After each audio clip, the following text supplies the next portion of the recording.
خدا کی قسم لا الہ الا اللہ یہ زنا ہے، زنا ہے، زنا ہے، عورت دوسرے مرد کے لیے حلال نہیں ہوگی. یہی بٹھا کے میں نے سمجھایا وفاقی شرعی عدالت کے جج کو، ادھر مجھ سے ملنے آئے تھے، چائے پلائی، میں نے کہا خدا کی قسم یہ زنا کو تم لوگ پروموٹ کر رہے ہو. لیکن جج صاحب کی سمجھ میں یہ بات نہیں آئی.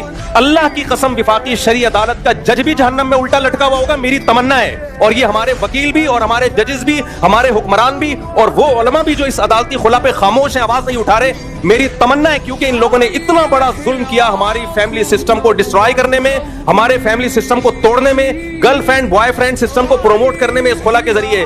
میں اللہ کے سامنے کہہ دوں گا، اے اللہ میری جو ذمہ داری تھی، میں نے حکومت کے خوف کے بغیر، جیل کچہری اور توہین عدالت کے خوف کے اس قانون کے سے نہیں ڈرا. میں نے جو حق تھا وہ ممبر پہ کھل کے بیان کر دیا، میری ذمہ داری پوری ہو گئی. اے اللہ میں بری ہوں. اب اگر کوئی مولوی اس پہ خاموشی اختیار کرتا ہے، کوئی جج اس خلا کو صحیح قرار دیتا ہے، کوئی مولوی، اہل حدیثوں میں بعض مولوی ایسا کر رہے ہیں کہ یہ خلا ٹھیک ہے، یہ سارے جہنم میں الٹے لٹکے ہوئے ہوں گے، سارے الٹے، کیونکہ یہ زنا کو پروموٹ کر رہے ہیں، خاندانی نظام کو توڑ رہے ہیں. یہ مجھے ایک بات بتاؤ، آپ کو پتا ہو کہ میری بیوی کو ہر وقت یہ رائٹ ہے جب چاہے عدالت سے خلا لے لے، آدمی اس کو بیوی کیوں بنائے گا؟ پھر وہ بیوی کس بات کی ہے؟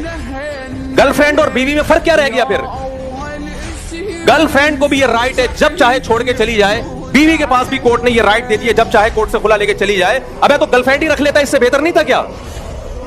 ان حرام خوروں کو اتنی بڑی زمینی حقیقت سمجھ میں نہیں آ رہی ہے، اور پھر ہمیں سمجھاتے ہیں حدیث بخاری کی، قرآن کی، تو تم قرآن و حدیث ہم تم سے زیادہ سمجھتے ہیں.